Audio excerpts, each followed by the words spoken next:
इंसान हो या जानवर अपनी प्रजाति को आगे बढ़ाने के लिए सहवास करता है, लेकिन क्या आपने ध्यान दिया है कि जानवरों में सिर्फ कुत्ता ही है जो खुले में सहवास करता है। आपने किसी और जानवर को खुले में सहवास करते हुए नहीं देखा होगा, लेकिन कुत्ते को जरूर देखा होगा। कुत्ता एक ऐसा जानवर है जो हमेशा खुले में सहवास करता है। पर आपको यह सवाल होंगे कि कुत्ते के साथ ऐसा क्यों होता है? कुत्ते को लाज शर्म नहीं आती होगी या फिर इसके पीछे कोई कहानी है? तो आज हम इस सवाल का जवाब देंगे। महाभारत में घटित घटनाओं में संबंध ज्ञान विज्ञान की रहस्य छुपे हुए हैं।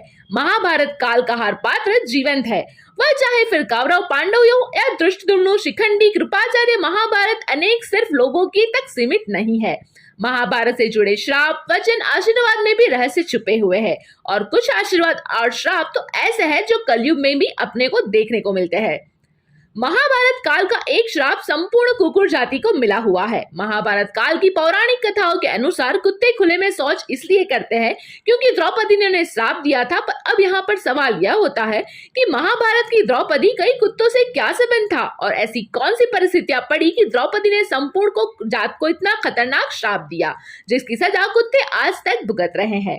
द्रौपदी 5 पांडवों की पत्नी थी। वह महाराजा द्रुपद के हवन कुंड से तब जन्मी थी जब वह अपने दुश्मन द्रोणाचार्य से जीतने के लिए पुत्र प्राप्ति के लिए यज्ञ कर रहे थे। कहते हैं कि उस यज्ञ के हवन कुंड से एक पुत्र जन्मा और साथ में द्रौपदी का भी जन्म हुआ था।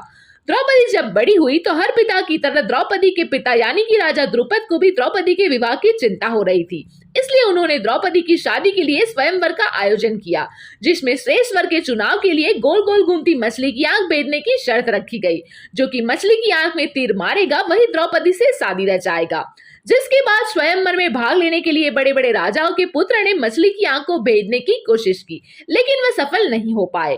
तब अर्जुन स्वयंवर में शामिल हुए और शर्त को पूरा करके द्रौपदी को अपनी पत्नी बना लिया। कहा जाता है कि जिस समय द्रौपदी का स्वयंवर हुआ था उस समय 5 पांडव अपनी माता कुंती के साथ अपनी पहचान छुपाकर ब्राह्मण के रूप में रहा करते थे और भिक्षा मांगकर अपनी जीविका चलाते थे। और पांडव जितनी भी भिक्षा मांगकर लाए थे वो अपनी माता कुंती के सामने रख दिया करते थे। तब माता कुंती भिक्षा को 5 भाइयों में बराबर बांट दिया करती थी। इस तरह अर्जुन जब द्रौपदी को घर लेकर आए तो उन्होंने दरवाजे से ही अपनी माँ कुंती से कहा कि देखो माँ, आज हम आपके लिए क्या लेकर आए हैं। कुंती घर के कामों में इतनी ज्यादा व्यस्त थी कि उन्होंने बिना देखे ही कह दिया कि जो भी लाए हो 5 भाई आपस में बांट लो। 5 पांडव अपनी माता का हर आदेश का पालन करते थे, इसलिए अपनी माता के आदेश के बाद 5 भाई उलझन में पड़ गए। और जब कुंती ने द्रौपदी को देखा तो वह भी आश्चर्य में पड़ गई और सोचने लगी कि अब मैंने क्या कह दिया। अब कुंती ने परेशान होकर अपने पुत्र धर्मराज युधिष्ठिर से कहा कि ऐसा कोई रास्ता निकालो जिसकी द्रौपदी का कोई अनर्थ भी ना हो और मुंह से निकली बात भी झूठी ना हो। लेकिन युधिष्ठिर भी समस्या का कोई हल नहीं निकाल पाए और हार मान गए।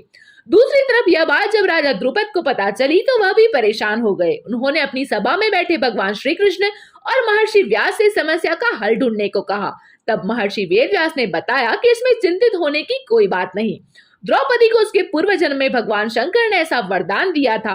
भगवान शंकर ने वरदान की वजह से यह समस्या आन पड़ी है, इसलिए इसका समाधान यही है कि द्रौपदी 5 पांडवों से विवाह कर ले। महर्षि वेदव्यास के समझाने पर राजा द्रुपद भी इस बात के लिए मान गए।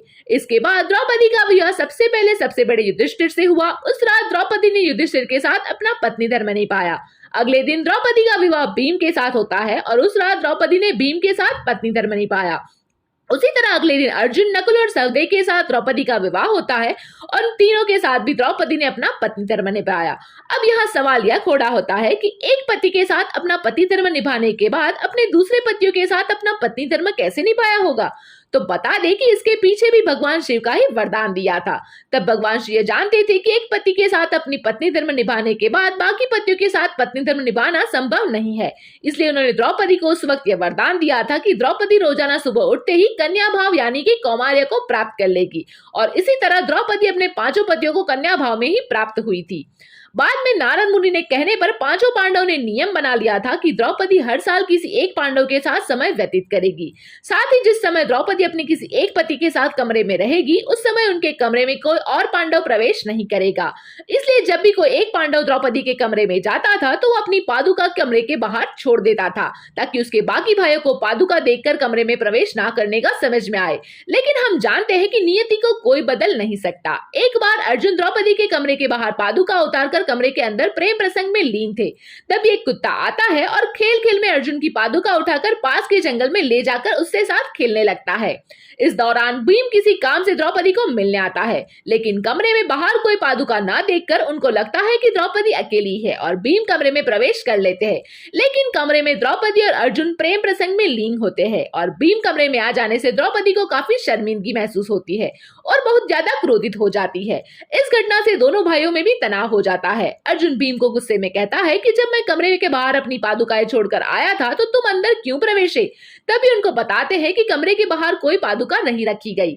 तब द्रौपदी और अर्जुन कमरे से बाहर आकर देखते हैं तो वहां सच में अर्जुन की पादुका नहीं थी। पादुकाएं कौन ले गया, इसकी खोज में द्रौपदी सहित दोनों भाई पादुका को ढूंढते ढूंढते जंगल में पहुंचते हैं, जहां उन्होंने देखा कि कुत्ता अर्जुन की पादुकाओं के साथ खेल रहा था।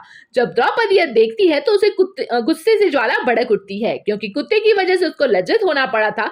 इसलिए द्रौपदी ने गुस्से में आकर सिर्फ कुकुर जाति को श्राप दे डालती है कि जैसे आज मुझे किसी ने सहवास करते हुए देखा, वैसे ही सारी दुनिया संपूर्ण कुकुर जाति को भी हमेशा सहवास करते हुए देखेगी। इसी श्राप के कारण माना जाता है कि कुत्ते हमेशा खुले में सहवास करते हैं। जो लोग सच्चाई नहीं जानते वो कुत्तों को सहवास करते हुए देखकर उनका मजाक उड़ाते हैं और उन पर पत्थर मारते हैं। तो आप समझ ही गए होंगे कि द्रौपदी के श्राप के कारण ही कुत्ते हमेशा खुले में सहवास करते हुए दिखाई देते हैं। दोस्तों, अगर आपको हमारा वीडियो पसंद आया है तो इसे अपने दोस्तों के साथ शेयर कीजिए और ऐसे ही दूसरे वीडियो देखने के लिए हमारे चैनल को अभी सब्सक्राइब कीजिए।